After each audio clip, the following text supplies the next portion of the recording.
Hi all, welcome back to Sandhya's vlog. ನಾನು ಇವತ್ತಿನ ವಿಡಿಯೋದಲ್ಲಿ ನನ್ನ ಒಂದು ಡೆಲಿವರಿ ಎಕ್ಸ್ಪೀರಿಯನ್ಸ್ ಯಾವ ರೀತಿ ಇತ್ತು ಅಂತ ಹೇಳ್ತೀನಿ. ಅದಕ್ಕೂ ಮುಂಚೆ ನನ್ನ ಲಾಸ್ಟ್ ವಿಡಿಯೋಸ್ ಯಾರಾದ್ರೂ ನೋಡಿಲ್ಲ ಅಂತಂದ್ರೆ ನೀವು ಸಬ್ಸ್ಕ್ರೈಬರ್ಸ್ ಪ್ಲೀಸ್ ಹೋಗಿ ನನ್ನ ಒಂದು ಮೆಟರ್ನಿಟಿ ಶೂಟ್ ಆಗಿರ್ಬೋದು, ಮತ್ತೆ ಸೀಮಂತ ವ್ಲಾಗ್ಸ್ ಆಗಿರ್ಬೋದು, ಅದೆಲ್ಲ ನಾನು ಅಪ್ಲೋಡ್ ಮಾಡಿದೀನಿ.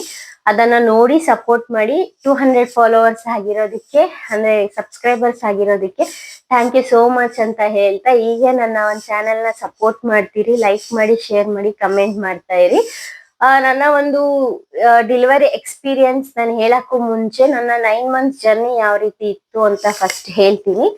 ನಂಗೆ ನಾರ್ಮಲ್ ಆಯ್ತಾ, ಸಿಸೇರಿಯನ್ ಆಯ್ತಾ, ನಾನು ನಾರ್ಮಲ್ ಆಗಿದ್ರೆ ಅಥವಾ ಏನಾಗಿತ್ತು ಅಂತ ನಾನು ನೆಕ್ಸ್ಟ್ ಹೇಳ್ತೀನಿ ನಿಮ್ಗೆ. ನನ್ನ ಒಂದು 9 ಮಂತ್ಸ್ ಜರ್ನಿ ಅಂತಂದ್ರೆ, ನಾನು ಲಾಸ್ಟ್ ಇಯರ್ ಅಂದ್ರೆ 2023 ನಾನು ಕನ್ಸೀವ್ ಆಗಿದ್ದು. ಎಲ್ಲ ಒಂದು ಪ್ರೆಗ್ನೆಂಟ್ ವುಮೆನ್ಗೆ ಏನಪ್ಪಾ ಅಂತಂದ್ರೆ ಫಸ್ಟ್ ಬರೋದೇ ವಾಮಿಟ್ ಸೆನ್ಸೇಷನ್. ನನ್ಗೆ ಆ ತರ ಸಿಂಪ್ಟಮ್ಸ್ ಯಾವ್ದು ಅಷ್ಟೊಂದು ಅನ್ಸ್ಲಿಲ್ಲ.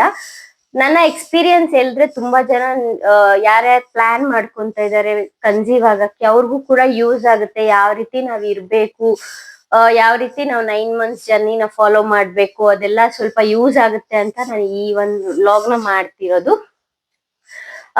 ನಾರ್ಮಲ್ ಆಗಿ ಆಲ್ಮೋಸ್ಟ್ ಎಲ್ಲ ಒಂದು ಪ್ರೆಗ್ನೆಂಟ್ ವುಮೆನ್ಸ್ಗೆ ವಾಮಿಟಿಂಗ್ ಅನ್ನೋದು ಫಸ್ಟ್ ಮೈಂಡ್ ಬರುತ್ತೆ. ಅಂದ್ರೆ ಪ್ರೆಗ್ನೆಂಟ್ ಆಗ್ತಾರೆ ಅಂತಂದ್ರೆ ಅದ್ ಬರೋದೇ ವಾಮಿಟಿಂಗು. ನನ್ನ ಒಂದು ಗುಡ್ ಲಕ್ ಅಂತಾನೆ ಹೇಳ್ಬೋದೇನೋ. ನನ್ಗೆ ಆತರ ಏನು ವಾಮಿಟಿಂಗ್ ಆಗಿರ್ಬೋದು, ಆ ಸೆನ್ಸೇಷನ್ಸ್ ಯಾವ್ದು ಅಂದ್ರೆ ಒಂದು 9 ಮಂತ್ಸ್ ಜರ್ನಿಗೂ ನಾನು ಒಂದು 2 to 3 ಟೈಮ್ಸ್ ವಾಮಿಟ್ ಅಂದ್ರೆ ಆತರ ಅನ್ಸ್ತಿತ್ತಷ್ಟೇ. ಮತ್ತೆ ನಾನ್ ಯಾವ್ಯಾವ್ದೆಲ್ಲ ಫುಡ್ ರೊಟೀನ್ ಫಾಲೋ ಮಾಡ್ತಿದ್ದೆ ಅಂತಾನು ಹೇಳ್ತೀನಿ. ಸ್ಟಾರ್ಟಿಂಗ್ ನಾನು ಕನ್ಸೀವ್ ಆಗಿದ್ದೀನಿ ಅಂತ ನನಗ್ ಗೊತ್ತಾಗಿದ್ದು 2.5 ಮಂತ್ಸ್ 3 ಮಂತ್ಸ್ ಮುಗಿದ ಆಗ್ತಾ ಇರೋವಾಗ, ನಾನ್ ಸ್ಕ್ಯಾನಿಂಗ್ ಎಲ್ಲ 3 ಮಂತ್ಸ್ 4 ಮಂತ್ಸ್ ಮಾಡಿಸಿದಾಗ ನನ್ಗೆ ಗೊತ್ತಾಯ್ತು ನಾನು ಕನ್ಸೀವ್ ಅಂತ. ಆಮೇಲೆ ಫುಡ್ ರೊಟೀನ್ ಅಂತ ಬಂದಾಗ ನನ್ಗೆ ಇದೇ ತಿನ್ಬೇಕು ಅದೇ ತಿನ್ಬೇಕು ಅಂತ ಬಸ್ರಿ ಬಯಕೆ ನನ್ಗೆ ಆತರ ಕೂಡ ಜಾಸ್ತಿ ಏನು ಅನ್ಸ್ತಿರ್ಲಿಲ್ಲ. ಸೊ ನಾನ್ ನಾರ್ಮಲ್ ಆಗಿ ಮನೇಲಿ ಯಾವ್ದೊಂದು ಊಟ ತಿಂಡಿ ಎಲ್ಲ ಇತ್ತು. ನನ್ ಕ್ಯಾಶುಯಲ್ ಆಗಿ ನನ್ಗೆ ಟೈರ್ಡ್ನೆಸ್ ಆಗ್ಲಿ ಆತರ ಕೂಡ ಏನು ಫೀಲ್ ಆಗ್ತಿರ್ಲಿಲ್ಲ. ನಾನು ಯಾವ ರೀತಿ ಮಾಮೂಲಾಗಿದ್ದೆ ಅದೇ ರೀತಿನೇ ಇದ್ದೆ. ಮತ್ತೆ ಫುಡ್ ರೊಟೀನ್ ಬಂದು ನನ್ಗೆ ಹಾರ್ಡ್ ಅಂದ್ರೆ ಚಪಾತಿ, ರವಾ ಇಡ್ಲಿ ಈ ರೀತಿ ತಿನ್ಬೇಕು ಅಂತ ಅನ್ಸ್ತಿರ್ಲಿಲ್ಲ. ತುಂಬಾ ಫ್ರೂಟ್ಸ್ ಜಾಸ್ತಿ ತಿಂತಿದ್ದೆ. ಜಂಕ್ ಫುಡ್ಸ್ ಮತ್ತೆ ನಾನು ಜಾಸ್ತಿ ತಿಂತಿರ್ಲಿಲ್ಲ. ಏನು ಆಚೆ ತಿನ್ಬೇಕು ಅಂತಾನು ಅನ್ಸ್ತಿರ್ಲಿಲ್ಲ. ನಾನು ಮುಂಚೆನೂ ಸ್ವಲ್ಪ ಅವಾಯ್ಡ್ ಮಾಡ್ತೀನಿ ಜಂಕ್ ಫುಡ್ಸ್. ಹಂಗೆ ನನ್ಗೆ ಫ್ರೂಟ್ಸ್ ಸ್ವಲ್ಪ ಜಾಸ್ತಿ ತಿಂತಿದ್ದೆ. ಮತ್ತೆ ಮೊಸರನ್ನ ತಿನ್ಬೇಕಂತ ತುಂಬಾ ಅಂದ್ರೆ ಒಂಥರ ಬಾಡಿ ರಿಲ್ಯಾಕ್ಸ್ ಆಗಿರುತ್ತೆ ಅಂತ ನಾನು ತುಂಬಾನೇ ಕರ್ಡ್ ರೈಸ್ ಕೂಡ ತಿಂತಿದ್ದೆ. ನೆಕ್ಸ್ಟ್ ಬಂದು ವಾಕಿಂಗ್ ಮತ್ತೆ ಎಕ್ಸರ್ಸೈಸ್ ಅಂತ ನಾನು ತುಂಬಾ ಫಾಸ್ಟ್ ಆಗಿ ಹೇಳ್ತಿದ್ದೀನಿ, ಬಿಕಾಸ್ ಡೆಲಿವರಿ ಎಕ್ಸ್ಪೀರಿಯನ್ಸ್ ಕೂಡ ಹೇಳ್ಬೇಕಲ್ವಾ. ಅದಕ್ಕೋಸ್ಕರ ನಾನು 9 ಮಂತ್ ಜರ್ನಿನ ಸ್ವಲ್ಪ ಫಾಸ್ಟ್ ಆಗಿ ಹೇಳ್ಕೊಂಡು ಹೋಗ್ತಾ ಇದ್ದೀನಿ ಅಷ್ಟೇ.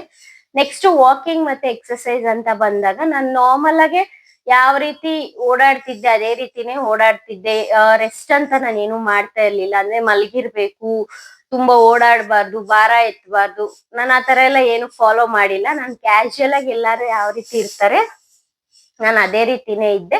ವಾಕಿಂಗ್ ಅಂತ ಬಂದಾಗ ನಾನು ಡೈಲಿ ಮಾರ್ನಿಂಗ್ ಒಂದು ಹಾಫ್ ಅನ್ ಅವರ್ ವಾಕ್ ಮಾಡ್ತಿದ್ದೆ, ಈವ್ನಿಂಗ್ ಒಂದು ಹಾಫ್ ಅನ್ ಅವರ್ ವಾಕ್ ಮಾಡ್ತಿದ್ದೆ. ಇದು ಫಸ್ಟ್ ಟಿಪ್ ಅಂತ ಹೇಳ್ಬೋದು. ಯಾವ್ದೇ ಒಂದು ಪ್ರೆಗ್ನೆಂಟ್ ವುಮೆನ್ಗಾಗಿರ್ಬೋದು, ವಾಕಿಂಗ್ ಅನ್ನೋದು ಮಾತ್ರ ತುಂಬಾನೇ ಮುಖ್ಯ ಆಗಿರುತ್ತೆ. ಯಾಕಪ್ಪ ಅಂತಂದ್ರೆ ನಮ್ ಬಾಡಿ ಎಕ್ಸ್ಟೆಂಡ್ ಆಗ್ತಿರೋದ್ರಿಂದ ಬಾಡಿ ಒಂಥರ ಇದು ಸ್ಟ್ರೆಸ್ಫುಲ್ ಆಗ್ತಿರುತ್ತೆ ನಮ್ಗೆ. ಸೊ ನಮ್ಮ ಒಂದು ವಾಕ್ ಮಾಡಕ್ ಕಷ್ಟ ಆಗತ್ತೆ. ಒಂದು ಸೆಕೆಂಡ್ ಟ್ರೆಮಿಸ್ಟರ್ ಇರ್ಬೋದು, ಇಲ್ಲ ಥರ್ಡ್ ಟ್ರೆಮಿಸ್ಟರ್ ಹೋಗ್ತಾ ಇರೋವಾಗ ನಮ್ಗೆ ವಾಕ್ ಅನ್ನೋದು ಮಾಡೋದು ತುಂಬಾನೇ ಕಷ್ಟ ಅನ್ಸ್ತಿರುತ್ತೆ ಬಾಡಿಗೆ. ಬಟ್ ಆದ್ರೂ ನಾವು ಮಾಡ್ಲೇಬೇಕು. ಡಾಕ್ಟರ್ಸ್ ಹೇಳೋದು ಅದೇ. ಆಕ್ಚುಲ್ ಆಗಿ ಅದ್ ಮಾಡಿದ್ರೆ ತುಂಬಾ ನಮ್ ಬಾಡಿಗೆ ಹೆಲ್ಪ್ ಆಗುತ್ತೆ ಅಂತಾನೆ ಹೇಳ್ಬೋದು. ನಂಗೂ ಮಾಡಕ್ ಆಗ್ತಿರ್ಲಿಲ್ಲ. ಟೈಮ್ಸ್ ನಾನು ಸ್ಕಿಪ್ ಮಾಡ್ತಿದ್ದೆ, ಬಟ್ ನನ್ನ ಹಸ್ಬೆಂಡ್ ಬಿಡ್ತಿರ್ಲಿಲ್ಲ. ಮಿಡ್ ನೈಟ್ ಎಬ್ರಿಸಿ ಆದ್ರೂನು ವಾಕ್ ಮಾಡಿಸ್ತಿದ್ರು. ಬಿಕಾಸ್ ವಾಕಿಂಗ್ ನಾವು ಮಾಡಿದಾಗ ಬಾಡಿ ರಿಲ್ಯಾಕ್ಸ್ ಆಗಿ ನೈಟ್ ನಿದ್ದೆ ಬರುತ್ತೆ ನಮ್ಗೆ.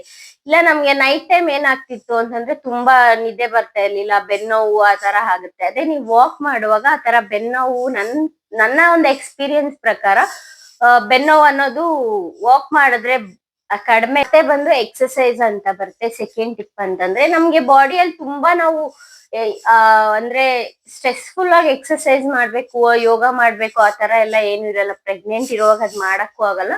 ನಮ್ ಕೈಯಲ್ಲಿ ಯಾವ್ಯಾವ ಈಸಿ ಎಕ್ಸರ್ಸೈಸ್ ಆಗುತ್ತೆ ಅದನ್ನ ಆದಷ್ಟು ಟ್ರೈ ಮಾಡಿ ಮಾಡೋದಕ್ಕೆ. ಮತ್ತೆ ಇವಾಗ ಒಂದು ಹಾಸ್ಪಿಟಲ್ಸ್ ಕೂಡ ಅವರೇ ವಿಡಿಯೋಸ್ ಆಗಿರ್ಬೋದು, ಇಲ್ಲ ತುಂಬಾ ಯೂಟ್ಯೂಬ್ ಅಲ್ಲಿ ಆಗಿರ್ಬೋದು ವಿಡಿಯೋಸ್ ಇದೆ. ಪ್ರೆಗ್ನೆಂಟ್ ವುಮೆನ್ ಯಾವ ರೀತಿ ಎಕ್ಸರ್ಸೈಸ್ ಮಾಡ್ಬೋದು ಅದೆಲ್ಲ ನೀವು ಸರ್ಚ್ ಮಾಡಿದ್ರೆ ಕೂಡ ಬರುತ್ತೆ. ಸ್ವಲ್ಪ ಕೋಲ್ಡ್ ಕಾಫ್ ಆಗಿದೆ, ಅದಕ್ಕೋಸ್ಕರ ವಾಯ್ಸ್ ಅಲ್ಲೇ ಗೊತ್ತಾಗ್ತಾ ಇರ್ಬೋದು. ನಿಮ್ಗೆ ಯೂಟ್ಯೂಬ್ ಅಲ್ಲಿ ಕೂಡ ಸರ್ಚ್ ಮಾಡಿದ್ರೆ ಗೊತ್ತಾಗುತ್ತೆ. ನೆಕ್ಸ್ಟ್ ಥರ್ಡ್ ಬಂದು ನಾನು ಒಂದು ಪ್ರೆಗ್ನೆಂಟ್ ಅಲ್ಲಿ ತುಂಬಾ ಸ್ಟೆಪ್ಸ್ ನ ಹತ್ತು ಇಳಿತಾ ಇದ್ದೆ.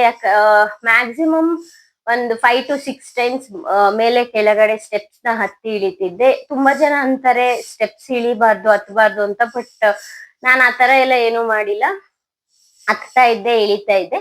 ಮತ್ತೆ ಟಿಪ್ ಬಂದು 4 ಅಂತ ಹೇಳಿದ್ರೆ, ಮೇನ್ ನಾವು ಯಾವತ್ತು ಪ್ರೆಗ್ನೆಂಟ್ ಆದಾಗ ಕೆಳಗಡೆ ಕೂತ್ಕೋಬಾರ್ದು ಅಂತಾರೆ. ಬಟ್ ಅದು ನನಗ್ ಗೊತ್ತಿರೋ ಹಂಗೆ ಅಂದ್ರೆ ರಾಂಗ್ ಇನ್ಫಾರ್ಮೇಶನ್ ಅಂತಾನೆ ಹೇಳ್ತೀನಿ. ಆದಷ್ಟು ಪ್ರೆಗ್ನೆಂಟ್ ಇರೋರು ಕೆಳಗಡೆ ಕುತ್ಕೊಂಡ್ರೆ ನಾರ್ಮಲ್ ಡೆಲಿವರಿಗೆ ತುಂಬಾನೇ ಹೆಲ್ಪ್ಫುಲ್ ಆಗುತ್ತೆ ಅಂತ ಹೇಳ್ಬೋದು ನಾವು.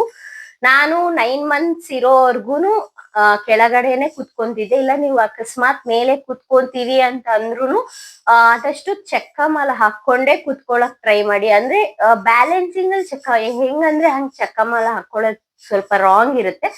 ನಮ್ಮ ಒಂದು ಸೇಫ್ಟಿ ನೋಡ್ಕೊಂಡು ನಾವು ಚಕ್ಕಮಾಲ ಹಾಕೊಂಡು ಕುತ್ಕೊಳ್ಳೋದ್ರಿಂದ ಸ್ವಲ್ಪ ನಾರ್ಮಲ್ ಡೆಲಿವರಿಗೆ ಕೂಡ ಯೂಸ್ ಆಗುತ್ತೆ ಅಂತ ಹೇಳ್ಬೋದು. ನೆಕ್ಸ್ಟ್ ಬಂದು ಆದಷ್ಟು ಜಂಕ್ ಫುಡ್ಸ್ ನ ಅವಾಯ್ಡ್ ಮಾಡಿ ಪ್ರೆಗ್ನೆಂಟ್ ಇರುವಾಗ. ಬಟ್ ಕ್ರೇವಿಂಗ್ಸ್ ಅನ್ನೋದು ಇದ್ದೇ ಇರುತ್ತೆ, ನಾನು ಇಲ್ಲ ಅಂತ ಹೇಳಲ್ಲ. ಜಾಸ್ತಿ ತಗೊಳ್ಳೋದಕ್ಕಿಂತ ಸ್ವಲ್ಪ ಸ್ವಲ್ಪ ತಗೊಂಡ್ರೆ ಬೆಸ್ಟ್ ಅಂತ ಅನ್ಸುತ್ತೆ. ಮತ್ತೆ ಬಿಸಿ ನೀರು ಕುಡಿಯೋದು, ನನ್ಗಂತೂ ಅದೇ ತುಂಬಾ ಕಷ್ಟ ಟಾಸ್ಕ್ ಅಂತ ಹೇಳಿ ಅನ್ಸ್ಬೋದು. ಎಲ್ಲಾರ್ಗು ಬೇರೆದೆಲ್ಲ ಕಷ್ಟ ಅನ್ಸ್ತಾ ಇರುತ್ತೆ ಪ್ರೆಗ್ನೆಂಟ್ ಇರುವಾಗ. ಬಟ್ ನನ್ಗೆ ಪ್ರೆಗ್ನೆಂಟ್ ಅಲ್ಲಿ ಒಂದ್ ಬಿಸಿನೀರ್ ಕುಡಿಯೋದೇ ಒಂದ್ ಟಾಸ್ಕ್. ಯಾಕಂದ್ರೆ ನನ್ಗೆ ಬಿಸಿನೀರ್ ಕುಡಿತಿದೀನಿ ಅನ್ನೋ ಮಾತ್ರ ವಾಮಿಟ್ ಆಗ್ತಿತ್ತೆ ಹೊರತು ಬೇರೆ ಯಾವ ಟೈಮಲ್ಲೂ ನಂಗೆ ವಾಮಿಟ್ ಆಗಿರ್ಬೋದು, ಆ ರೀತಿ ತಲೆ ಸುತ್ತೋದು ಅದೆಲ್ಲ ಆಗ್ತಿರ್ಲಿಲ್ಲ. 1 2 to 3 times ಲೋ BP ತರ ಆಗ್ತಿತ್ತು. ಆಲ್ಮೋಸ್ಟ್ ನನ್ಗೆ ಬಿಸಿನೀರ್ ಕುಡಿದ್ರೇನೆ ಆ ತರ ಎಲ್ಲ ಅನ್ಸ್ತಿದ್ದು. ಸೊ ನಾನು ನಿಮ್ಗೆ ಸ್ಟಾರ್ಟಿಂಗ್ ಅಲ್ಲಿ ಕುಡ್ದಿಲ್ಲ ಅಂದ್ರೂ ಪರವಾಗಿಲ್ಲ, ಅವಳು 6 to 7 months ನಮ್ಗೆ ಬಿದ್ದಿರುತ್ತೆ ಅಲ್ವಾ, ಆಗ ಆದಷ್ಟು ನೈಟ್ ಟೈಮ್ ಊಟ ಆದ್ಮೇಲಾದ್ರೂನು ಬಿಸಿ ನೀರ್ ಕುಡ್ದು ಮಲ್ಕೊಳ್ಳೋದು ಒಳ್ಳೇದು ಅಂತ ಹೇಳ್ಬಿಡ್ತೀನಿ. ಯಾಕಂದ್ರೆ ಯಾವ್ದೇ ಡೆಲಿವರಿ ಆಗುತ್ತೆ ಅಂತ ನಮ್ಗೆ ಗೊತ್ತಿರಲ್ಲ. ಬಟ್ ಸಿಸೇರಿಯನ್ ಆಗುವಾಗ ಬಿಸಿನೀರ್ ಕುಡಿದ್ರೆ ನನ್ಗೆ ಹೇಳಿರೋ ಪ್ರಕಾರ ಅದು ಒಳ್ಳೇದು ಅಂತ ಹೇಳ್ತೀನಿ. ಬಿಕಾಸ್ ಆ ಸಿಸೇರಿಯನ್ ಮಾಡುವಾಗ ಮಗು ಸುತ್ತಲ ಏನಿರುತ್ತಲ್ವಾ ಅದು ಅಷ್ಟು ಗಲೀಜ್ ಇರಲ್ಲ ಬಿಸಿನೀರಲ್ಲಿ ಕುಡಿದ್ರೆ ಅಂತ ಹೇಳ್ತಾರೆ. ಅದಕ್ಕೋಸ್ಕರ ನಾನು ನಿಮ್ಗೂ ಕೂಡ ಹೇಳ್ತಿದೀನಿ. ನೆಕ್ಸ್ಟ್ ಬಂದು ನನ್ನ ಒಂದು 9 months ಜರ್ನಿ, ಅಂದ್ರೆ 8 month ವರ್ಗು ಇದೇ ರೀತಿ ರೊಟೀನ್ ಇತ್ತು ನನ್ಗೆ. 9th month ಬಿದ್ಮೇಲೆ ನಾನು ತುಂಬಾನೇ ಭಯ, ಅಂದ್ರೆ ಏನಂತಾರೆ ಯಾವಾಗ ಡೆಲಿವರಿ ಆಗುತ್ತೆ ಹೇಳಕ್ ಆಗಲ್ಲ. ನಾನು ಎಲ್ಲಾರ ತರ ಮ್ಯಾನಿಫೆಸ್ಟೇಷನ್ ಮಾಡ್ಕೊಂಡಿದ್ದೆ ನನ್ಗೆ ನಾರ್ಮಲ್ ಡೆಲಿವರಿ ಆಗ್ಬೇಕು ಅಂತ. ಪ್ರತಿ ದಿವಸ ನಾನು ದೇವರಲ್ಲೂ ಕೂಡ ಅನ್ಕೊಂತಿದ್ದೆ. ಅಂದ್ರೆ ನಾರ್ಮಲ್ ಡೆಲಿವರಿ ಆದ್ರೆ ನಮ್ಗೆ ಲೈಫ್ ಅಲ್ಲಿ ಸ್ವಲ್ಪ ಬೆನ್ನೋವು ಬರಲ್ಲ ಆ ತರ ಹೇಳಿರ್ತಾರೆ. ಮತ್ತೆ ಅಷ್ಟು ಇದು ಅನ್ಸಲ್ಲ, ಕಷ್ಟ ಅನ್ಸಲ್ಲ ಅಂತ ಹೇಳ್ತಾ ಇರ್ತಾರೆ. ನಾನು ಅನ್ಕೋತಾ ಇದ್ದೆ ನನ್ಗೂ ನಾರ್ಮಲ್ ಡೆಲಿವರಿ ಆಗ್ಬೋದು ಅಂತ. ಬಟ್ ನಾನ್ ಸ್ವಲ್ಪ ಸೆನ್ಸಿಟಿವ್ ಇದ್ದಿದ್ರಿಂದ ನಾನು ನಾರ್ಮಲ್ ಡೆಲಿವರಿ ತಡೆಯಲ್ಲ ಅಂತಾನು ನನ್ಗೆ ಅನಿಸ್ತಿತ್ತು. ಆದ್ರೂ ಟ್ರೈ ಮಾಡೋಣ ಅಂತ ಕೂಡ ನನ್ಗೆ ಒಂದ್ ಮೈಂಡ್ ಅಲ್ಲಿ ಇತ್ತು. ಸೊ ನಾನು ಅದಕ್ಕೆ ಯಾವ್ದಾವ್ದು ರೀತಿ, ನನ್ನ ಒಂದ್ ಫ್ರೆಂಡ್ ಕೂಡ ಅವಳಿಗೂ ನಾರ್ಮಲ್ ಡೆಲಿವರಿ ಆಗಿತ್ತು. ಅವಳು ಕೆಲವೊಂದ್ ಟಿಪ್ಸ್ ಹೇಳ್ತಿದ್ಲು ನನ್ಗೆ, ಈ ರೀತಿ ಮಾಡು ನಿನ್ಗೆ ಪ್ರೆಗ್ನೆಂಟ್ ಇರುವಾಗ ಆಗತ್ತೆ ಅಂತೆಲ್ಲ. ನಾನು ಅದನ್ನ ಆದಷ್ಟು ಫಾಲೋ ಮಾಡ್ತಿದ್ದೆ. ಅವಳು ಹೇಳಿದ್ದೆಲ್ಲ ಕೇಳಿ ಅವಳ ಜೊತೆ ಶೇರ್ ಮಾಡಿ ಮಾತಾಡಿ ಏನಂತಾರೆ ಅದನ್ನ ಫಾಲೋ ಮಾಡ್ತಿದ್ದೆ. ಯಾರಾದ್ರೂ ಸಜೆಸ್ಟ್ ಮಾಡುವಾಗ ನಾವ್ ಅದನ್ನ ಅಕ್ಸೆಪ್ಟ್ ಮಾಡ್ಕೊಂಡು ಟ್ರೈ ಮಾಡಿದ್ರೆ ತಪ್ಪೇನಿರಲ್ಲ ಅಲ್ವಾ. ಸೊ ನಾನು ಅದನ್ನ ಟ್ರೈ ಮಾಡ್ತಿದ್ದೆ. ನೆಕ್ಸ್ಟ್ ನನ್ಗೆ ಒಂದು ಡೇಟ್ ಕೊಟ್ಟಿದ್ದು ಬಂದು ಲಾಸ್ಟ್ ಡೇಟು March 13th ಮತ್ತೆ March 15th 2 ಡೇಟ್ ಕೊಟ್ಟಿದ್ರು. ನನ್ಗೆ ಯಾವಾಗ ಆಗುತ್ತೆ ಅನ್ನೋ ಒಂದು ಭಯ ತುಂಬಾನೇ ಇತ್ತು. ಮತ್ತೆ ನಾನು ಲಾಸ್ಟ್ 3 ಸ್ಕ್ಯಾನ್ಸ್ ಮಾಡಿದ್ರು ನನ್ಗೆ. 5th month ಅಲ್ಲಿ ಒಂದು ನನ್ಗೆ ಆಲ್ಮೋಸ್ಟ್ 2.5 3.5 ಆಗ್ಬಿಟ್ಟಿತ್ತು ನಾನು ಸ್ಟಾರ್ಟಿಂಗ್ ನೋಡ್ಸಕ್ ಹೋದಾಗ. ಸೊ ನನ್ಗೆ 4th month ಸ್ಕ್ಯಾನಿಂಗ್ ಕೂಡ ಏನ್ ಮಾಡ್ಸಿದ್, ಜಸ್ಟ್ ಬೇಬಿ ಏನು ಅಂದ್ರೆ ಪ್ರೆಗ್ನೆಂಟ್ ಇದೀರಾ ಇಲ್ವಾ ಅದು ಚೆಕ್ ಮಾಡಕ್ಕೋಸ್ಕರ ಮಾಡಿದ್ರು. ಬೇರೆ ಏನ್ ಸ್ಕ್ಯಾನ್ ಮಾಡಿರ್ಲಿಲ್ಲ. ಫಸ್ಟ್ ಸ್ಕ್ಯಾನ್ ಬಂದು 5th ಮಂತ್ ಅಲ್ಲಿ ಮಾಡಿದ್ರು, ಮತ್ತೆ 7th ಮಂತ್ ಅಲ್ಲಿ ಅಷ್ಟೇ. ಬೇರೆ ಸ್ಕ್ಯಾನಿಂಗ್ ಅಂತ ಏನು ಮಾಡಿರ್ಲಿಲ್ಲ. 9th ಮಂತ್ ಅಲ್ಲಿ ನೆಕ್ಸ್ಟ್ ಲಾಸ್ಟ್ ಸ್ಕ್ಯಾನಿಂಗ್ ಮಾಡಿದ್ರು. ಲಾಸ್ಟ್ ಸ್ಕ್ಯಾನ್ ಮಾಡಕ್ಕೆ ನಾನು ಹೋದಾಗ ಅಂದ್ರೆ ನನ್ಗೆ ಆಲ್ಮೋಸ್ಟ್ 1 ವೀಕ್ ಆಗಿತ್ತು 9 ಮಂತ್ಸ್ ಬಿದ್ದು ಸ್ಕ್ಯಾನಿಂಗ್ ಮಾಡಿಸಿದಾಗ. ಅವಾಗ ಡಾಕ್ಟರ್ ಹೇಳಿದ್ರು, ಇಲ್ಲ ಮಗು ಕೆಳಗಡೆ ತಲೆ ಹಾಕಿದೆ, ಯಾವಾಗ ಬೇಕಿದ್ರು ನಿಮ್ಗೆ ಡೆಲಿವರಿ ಆಗ್ಬೋದು ಅಂತ ಹೇಳಿದ್ರು. ಅಂದ್ರೆ ನನ್ಗೆ ಇನ್ನು 20 to 25 ಡೇಸ್ ಟೈಮ್ ಇತ್ತು ಡಾಕ್ಟರ್ ಕೊಟ್ಟಿರೋ ಡೇಟ್ಗಿಂತ. ಬಟ್ ಆದ್ರೂ ಆ ರೀತಿ ಹೇಳಿದಾಗ ಭಯ ಆಯ್ತು. ಅಂತಂದ್ರೆ ನಾವ್ ಹೇಳಕ್ ಆಗಲ್ವಲ್ಲ 9 ಮಂತ್ಸ್ ಯಾವಾಗ ಬಿದ್ಮೇಲೆ ಏನಾಗುತ್ತೆ ಅಂತ. ಸೊ ಇರ್ಲಿ ಅನ್ಬಿಟ್ಟು ನಾನು ಬ್ಯಾಂಗ್ಳೂರಲ್ಲಿ ನನ್ನ ಕಸಿನ್ ಹೋಮ್ ಅಲ್ಲೇ ಸ್ಟೇ ಮಾಡಿದ್ದೆ. ಅಂದ್ರೆ ತುಂಬಾ ಟ್ರಾವೆಲ್ ಮಾಡೋದು. ನಾನ್ ತೋರಿಸ್ತಾ ಇದ್ದಿದ್ದು ಹಾಸ್ಪಿಟಲ್ ಬಂದು ಜಯನಗರ್ Cloud9. ಡಾಕ್ಟರ್ ಬಂದು ಡಾಕ್ಟರ್ ಪೂರ್ಣಿಮಾ ಅನ್ನೋರು. ತುಂಬಾನೇ ಚೆನ್ನಾಗ್ ಮಾಡ್ತಾರೆ. ಎಕ್ಸ್ಪೀರಿಯನ್ಸ್ ಕೂಡ ತುಂಬಾ ಚೆನ್ನಾಗಿದೆ ಅವ್ರಿಗೆ. ಅಂದ್ರೆ ತುಂಬಾ ನಿಮ್ಗೆ ಸ್ಟ್ರೆಸ್ ಮಾಡಲ್ಲ, ಮತ್ತೆ ಭಯ ಇಡ್ಸಲ್ಲ. ತುಂಬಾ ಆರಾಮಾಗಿ ಫ್ರೀಯಾಗಿ ನಿಮ್ಮನ್ನ ಡಾಕ್ಟರ್ ಕನ್ಸಲ್ಟ್ ಮಾಡ್ತಾರೆ. ನಮ್ಗೆ ಕಂಫರ್ಟ್ ಅನ್ಸುತ್ತೆ. ಯಾವ್ದೇ ಡಾಕ್ಟರ್ ಆಗ್ಲಿ ಭಯ ಬಿಡ್ಸಲ್ಲ. ಒಬ್ಬೊಬ್ರು ನಿಮ್ಗೆ ಏನು ಒಂಚೂರು ನೋಡಿದ್ರು, ಇಲ್ಲ ನಿಮ್ಗೆ ಇದು ಪ್ರಾಬ್ಲಮ್ ಇರುತ್ತೆ, ನನ್ಗೆ ಆತರ ಪ್ರಾಬ್ಲಮ್ಸ್ ಅಂತ ಏನು ಅನ್ಸಿಲ್ಲ. ನಿಮ್ಗೆ ಏನೇ ಎನ್ಕ್ವೈರಿ ಇದ್ರು ಕೂಡ ಅವ್ರನ್ನ ಜಸ್ಟ್ ಒಂದ್ ಟೆಕ್ಸ್ಟ್ ಮಾಡಿದ್ರೆ ಸಾಕು, ಅದಕ್ಕೆ ಅವ್ರ ಆನ್ಸರ್ ಕೂಡ ಮಾಡ್ತಾರೆ. ಅಷ್ಟೇ ಫ್ರೀ ಆಗಿರ್ತಾರೆ ಡಾಕ್ಟರ್. ಆತರ ಇದ್ರೆ ನಮಗೂ ಕೂಡ ಸ್ವಲ್ಪ ಹೆಲ್ಪ್ ಆಗುತ್ತೆ. ನಾನ್ ಪ್ರಿಫರ್ ಮಾಡೋದಾದ್ರೆ ತುಂಬಾ ಗುಡ್ ಡಾಕ್ಟರ್ ಯಾರಿಗಾದ್ರೂ ಬೇಕಿದ್ರೆ ಅವ್ರನ್ನ ಕನ್ಸಲ್ಟ್ ಕೂಡ ಮಾಡ್ಬೋದು ನೀವು. ನಾನ್ ನೋಡ್ಸಿದ್ Cloud9 ಹಾಸ್ಪಿಟಲ್ ಅಲ್ವಾ, ಸೊ ಅಲ್ಗೆ ಹತ್ರ ಇರುತ್ತೆ ಅಂತ ನಾನು ಅಲ್ಲೇ ಸ್ಟೇ ಇದ್ದೆ. ಮತ್ತೆ ಅಲ್ಲಿ ಬಂದು ವೀಕ್ಲಿ ಒನ್ಸ್ ನಮ್ಗೆ ಚೆಕಪ್ಗೆ ಹೇಳ್ತಿದ್ರು 9 ಮಂತ್ ಬಿದ್ಮೇಲೆ. ಅಂದ್ರೆ ಬೇಬಿಗೋ ಯಾವಾಗ ಹೇಗಿದೆ ಏನು ಅಡ್ಮಿಟ್ ಎಲ್ಲ ಹೇಗಿದೆ ಅಂತ ನೋಡೋದಕ್ಕೆ 10 ಡೇಸ್ ಅಲ್ಲಿ ನಮ್ಗೆ ಮತ್ತೆ ಚೆಕಪ್ ಕರಿತಿದ್ರು. ಸೊ ನಾನು ಅಲ್ಲೇ ಇದ್ರೆ ಹತ್ರ ಆಗುತ್ತೆ ಅಂತ ನಾನು ಅಲ್ಲೇ ಹಂಗೆ ನನ್ನ ಹಸ್ಬೆಂಡ್ ಕೂಡ ಬರ್ತಿದ್ರು. ಪ್ರತಿಯೊಂದು ಸ್ಕ್ಯಾನಿಂಗ್ ಆಗಿರ್ಬೋದು, ಎಲ್ಲ ನನ್ನ ಕಸಿನ್ ಆಗಿರ್ಬೋದು, ನನ್ನ ಹಸ್ಬೆಂಡ್ ಆಗಿರ್ಬೋದು, ಜೊತೆಯಲ್ಲೇ ಬಂದುನೆ ನಾನು ಇದ್ ಮಾಡಿ ತೋರ್ಸ್ಕೊಂಡಿದ್ದು. ಪ್ರೆಗ್ನೆಂಟ್ ಇರೋರ್ಗೆ ಯಾರಾದ್ರೂ ಆತರ ಜೊತೆಲಿ ಇದ್ರೆ ಅವ್ರಿಗೆ ಒಂಥರ ಏನಂತಾರೆ ಧೈರ್ಯ ಅಂತಾನು ಹೇಳ್ಬೋದು. ಸೊ ಆ ಟೈಮಲ್ಲಿ ನನ್ಗೆ ಜೊತೆಲಿ ಬಂದು ಎಲ್ಲ ಸ್ಕ್ಯಾನಿಂಗ್ ಎಲ್ಲ ಮಾಡಿಸಿ ಬಂತು. ನಾವು ವೇಟ್ ಮಾಡ್ತಿದ್ವಿ. ಅಂದ್ರೆ ಡಾಕ್ಟರ್ ಅವ್ರ ಆದಷ್ಟು ನಾರ್ಮಲ್ ಡೆಲಿವರಿ ಟ್ರೈ ಮಾಡ್ತೀನಿ ಅಂತ ನಮ್ಗೆ ಹೇಳಿದ್ರು. ಈಗೆಲ್ಲ ಗೌರ್ಮೆಂಟ್ ರೂಲ್ಸ್ ಕೂಡ ಇದೆ, ಅಂದ್ರೆ ನಾರ್ಮಲ್ ಡೆಲಿವರಿ ಟ್ರೈ ಮಾಡ್ಲೇಬೇಕು ಅಂತ. ಸೊ ಡಾಕ್ಟರ್ ಹೇಳಿದ್ರು, ನೀವು ವೆಯ್ಟ್ ಮಾಡ್ಬೋದು, ಅಂದ್ರೆ ಚಾನ್ಸಸ್ ಇದೆ ನಿಮ್ಗೆ. ನಾರ್ಮಲ್ BP ಶುಗರ್ ಎಲ್ಲ ಚೆಕ್ ಮಾಡ್ತಿದ್ರು, ಮತ್ತೆ ಹಾರ್ಟ್ ಬೀಟ್ ಆಗಿರ್ಬೋದು, ವೆಯ್ಟ್ ಆಗಿರ್ಬೋದು, ಪ್ರತಿ ಒಂದೂನು ಚೆಕ್ ಮಾಡ್ತಾನೆ ಇದ್ರು. ನಾನ್ ಮಾರ್ಚಲ್ಲಿ ಹೋದಾಗುನು ಹಂಗೆ ಹೇಳಿದ್ರು, ವೆಯ್ಟ್ ಮಾಡಿ, ಇನ್ನು 10 ಡೇಸ್ ಇದೆ, ಇನ್ನು 10 ಡೇಸ್ ಇದೆ ಅಂತ. ಹಂಗೆ ಹೋಗ್ತಿದ್ವಿ ಬರ್ತಿದ್ವಿ, ಚೆಕ್ಅಪ್ ಮಾಡಿಸ್ಕೊತಾ ಇದ್ವಿ, ಎಲ್ಲ ನಾರ್ಮಲ್ ಆಗಿದೆ ಅಂತ ಹೇಳ್ತಾ ಇದ್ರು. ಲಾಸ್ಟ್ ನಾವ್ ಇನ್ನೇನು ಮಾರ್ಚ್ 13 ಮತ್ತೆ ಹೋಗಿದ್ವಿ. ಮಾರ್ಚ್ 13 ಚೆಕಪ್ಗೆ ಹೇಳಿದ್ರು. ಅಂದ್ರೆ ಫಸ್ಟ್ LP ಅಂದ್ರೆ ಡೇಟ್ ಕೊಟ್ಟಿದ್ರಲ್ವಾ ನಮ್ಗೆ, 13 ಮತ್ತೆ 15 ಕೊಟ್ಟಿದ್ರು. 13 ಹೋಗಿದ್ವಿ. ಏನ್ ಹೇಳ್ತಾರೆ ಕೇಳೋಣ ಅಂತ. ಡಾಕ್ಟರ್ ಚೆಕ್ ಎಲ್ಲ ಮಾಡ್ಬಿಟ್ಟು ಹೇಳಿದ್ರು, ಇಲ್ಲ ನಮ್ಗೆ ಯಾವ್ದೇ ರೀತಿ ನಾರ್ಮಲ್ ಡೆಲಿವರಿ ಆಗುತ್ತೆ ಅನ್ನೋ ಒಂದು ಸಾರಿ ನಾರ್ಮಲ್ ಡೆಲಿವರಿ ಆಗುತ್ತೆ ಅನ್ನೋ ಒಂದು ಇದು ಕಾಣಿಸ್ತಿಲ್ಲ. ಸೊ ನೀವ್ ಏನ್ ಹೇಳಿದ್ರೆ ಅದು ಒಬ್ಬೊಬ್ರಿಗೆ 42 ವೀಕ್ಸ್ ಆದ್ರೆ ಕೂಡ ನಾರ್ಮಲ್ ಡೆಲಿವರಿ ಆಗೋ ಚಾನ್ಸಸ್ ಇದೆ. ನೀವು ಚಾನ್ಸ್ ತಗೊಂತೀನಿ ಅಂತಂದ್ರೆ ನಾನ್ ವೆಯ್ಟ್ ಮಾಡಿಸ್ತೀನಿ, ಅಂದ್ರೆ ಪ್ರಾಬ್ಲಮ್ ಏನಾಗಲ್ಲ. ಬಟ್ ನಾನು ಗ್ಯಾರಂಟಿ ಕೂಡ ಕೊಡಕ್ ಆಗಲ್ಲ. ಅಂದ್ರೆ ಮಗುಗೆ ಇಮಿಡಿಯೇಟ್ ಆಗಿ ಏನಾದ್ರು ಹಾರ್ಟ್ ಬೀಟ್ ಕಡಿಮೆ ಆಗೋದು, ಜಾಸ್ತಿ ಆಗೋದು, ಆ ರೀತಿ ಏನಾದ್ರು ಆದ್ರೆ ನಾನೇನು ಹೇಳಕ್ ಆಗಲ್ಲ. ಇದು ನಿಮ್ಮ ಒಂದ್ ಡಿಸಿಷನ್, ನೀವು ಹೆಂಗೆ ಹೇಳಿದ್ರೆ ಹಂಗೆ ಅಂತಂದ್ರು. ಸೊ ನನ್ನ ಹಸ್ಬೆಂಡ್ ಇಟ್ಕೊಂಡು, ಇಲ್ಲ ಮಾರ್ಚ್ 15th ವರ್ಗು, ಅಂದ್ರೆ ಇನ್ 2 ಡೇಸ್ ಇತ್ತಷ್ಟೇ. ಸೊ ಮಾರ್ಚ್ 15 ಕೊಟ್ಟಿದ್ರಲ್ವಾ, ಮಾರ್ಚ್ 15ಗೆ ಡೆಲಿವರಿ ಮಾಡಿ ಅನ್ಬಿಟ್ಟು ಹೇಳಿದ್ರು ಡಾಕ್ಟರ್ಗೆ. 13th ಬಂದು ಈವ್ನಿಂಗ್ ನಮ್ಗೆ ಇದು ಏನಪ್ಪಾ ಅಂತಂದ್ರೆ ಚೆಕಪ್. ಆವಾಗ ಮತ್ತೆ ಡಾಕ್ಟರ್ ಹೇಳಿದ್ರು, ಓಕೆ ನೀವು 14th ಈವ್ನಿಂಗ್ ಬಂದು ಅಡ್ಮಿಟ್ ಆಗಿ, ನಾನು ಚೆಕಪ್ ಎಲ್ಲ ಮಾಡ್ಬಿಟ್ಟು, ಅಂದ್ರೆ 13th ಎಲ್ಲ ಚೆಕಪ್ ಮಾಡ್ಬಿಟ್ಟಿದ್ರು. ಅಂದ್ರೆ ಮಗುದು ಬ್ರೀತಿಂಗ್ ಇರ್ಬೋದು, ಡೆಲಿವರಿ ಟೈಮ್ಗೆ ಯಾವ್ದಾವ್ ಚೆಕಪ್ ಮಾಡ್ಬೇಕು ಅದೆಲ್ಲ ಮಾಡಿದ್ರು. ಅದೆಲ್ಲ ಮಾಡ್ಬಿಟ್ಟು ನೆಕ್ಸ್ಟ್ ಇಟ್ಕೊಂಡು 14th ಬಂದು ನೀವು ಅಡ್ಮಿಟ್ ಆಗಿ ಡಾಕ್ಟರ್ಸ್ ಇಲ್ಲಿ ಇರ್ತಾರೆ. ಅವ್ರು ಬರ್ತಿದ್ದು ಬಂದು ಈವ್ನಿಂಗ್ ಮಾತ್ರ ಬರ್ತಾ ಇದ್ರು, 4 to 7 ಆ ತರ. ಸೊ ನಾನ್ ಬಂದು ನೆಕ್ಸ್ಟ್ ನಿಮ್ಗೆ ನಾರ್ಮಲ್ ಡೆಲಿವರಿ ಟ್ರೈ ಮಾಡ್ತೀವಿ, ಬೈ ಇಂಜೆಕ್ಷನ್ ಎಲ್ಲ ಕೊಟ್ಟು ನಿಮ್ಗೆ ಪೇನ್ ಬರೋ ತರ ಎಲ್ಲ ಮಾಡಿ, ಅಕಸ್ಮಾತ್ ನಿಮ್ಗೆ ಆದ್ರೂನು ಡೆಲಿವರಿ ಆಗಿಲ್ಲ ಅಂದ್ರೆ ನಾನು 15th ಮಾರ್ನಿಂಗ್ ಇಲ್ಲ ಆಫ್ಟರ್ನೂನ್ ಬಂದು ಡೆಲಿವರಿ ಮಾಡ್ತೀನಿ ಅಂತ ಹೇಳಿದ್ರು. ಸೊ ನಾವೇನಂತಂದ್ವಿ ಅಂದ್ರೆ ಓಕೆ ಅಂತ ಎಲ್ಲ ಹೇಳಿ ನನ್ನ ಹಸ್ಬೆಂಡ್ ಕೂಡ ಸೈನ್ ಹಾಕೊಟ್ರು, ಅಂದ್ರೆ ಅಡ್ಮಿಷನ್ಗೆಲ್ಲ ಸೈನ್ ಹಾಕಿ ಬಂದ್ವಿ. ಬಂದು ನಂತರ ಅಲ್ಲೇ ನಾವು ಜಯನಗರಲ್ಲಿ ನನ್ನ ಫೇವ್ರೆಟ್ ಮಸಾಲೆ ದೋಸೆ ಎಲ್ಲ ತಿನ್ಕೊಂಡು ಕಾರಲ್ಲಿ ಹೋಗ್ತಿರ್ಬೇಕಾದ್ರೇನೆ ನನ್ಗೆ ಸ್ವಲ್ಪ ಬಾಡಿ ಪೇನ್ಸ್ ಬಂತು. ಅಂತಂದ್ರೆ ಲೈಕ್ ಇದು ಹೇಗ್ ಹೇಳ್ಬೇಕು ಅಂತ ಗೊತ್ತಿಲ್ಲ, ನಾವು ಮಂತ್ಲಿ ಪೀರಿಯಡ್ಸ್ ಆಗುವಾಗ ನಮ್ಗೆ ಯಾವ ರೀತಿ ಪೇನ್ಸ್ ಬರುತ್ತೆ, ಅದು ಒಂದೊಂದು ಗರ್ಲ್ ಬಾಡಿ ಒಂದೊಂದ್ ತರ ಫ್ಲೆಕ್ಚುಯೇಷನ್ ಇರುತ್ತೆ. ನಿಮ್ಗೆ ಯಾವಾಗ್ಲೂ ಯಾವ ತರ ರೊಟೀನ್ ಇರುತ್ತೆ, ಸ್ಟಮಕ್ ಪೇನ್, ಒಬ್ಬೊಬ್ರಿಗೆ ಬ್ಯಾಕ್ ಪೇನ್, ಈ ರೀತಿ ಇದ್ದೇ ಇರುತ್ತಲ್ವಾ. ನಂಗೆ ಮುಂಚೆಯಿಂದ ಆ ತರಾನೇ ಇದ್ದಿದ್ದು, ನನ್ಗೆ ಆ ತರ ಸ್ವಲ್ಪ ಫೀಲ್ ಆಗ್ತಿತ್ತು. ಬಟ್ ಅಲ್ಲಿ ಏನಂತಂದ್ರೆ ನಮ್ಗೆ ಒಂದ್ 7th ಮಂತ್ ಇರುವಾಗ ಎಪಿಡ್ಯೂರಿಯಲ್ ಬಗ್ಗೆ ಆಗಿರ್ಬೋದು, ಈ ರೀತಿ ಪೇನ್ಸ್ 9 ಮಂತ್ ಅಲ್ಲಿ ನಿಮ್ಗೆ ಯಾವ ರೀತಿ ಪೇನ್ಸ್ ಬರುತ್ತೆ, ಯಾವ ರೀತಿ ನೀವು ಯಾವ ಸಿಂಪ್ಟಮ್ಸ್ ಬರುತ್ತೆ, ನೀವ್ ಯಾವ ರೀತಿ ಇದ್ ಮಾಡ್ಕೋಬೇಕು, ಸೇಫ್ ಮಾಡ್ಕೋಬೇಕು, ಪ್ರತಿ ಒಂದು ನಿಮ್ಗೆ ಎಕ್ಸ್ಪ್ಲೈನ್ ಮಾಡಿರ್ತಾರೆ ಆ ಹಾಸ್ಪಿಟಲ್ ಅಲ್ಲಿ ಬಂದು.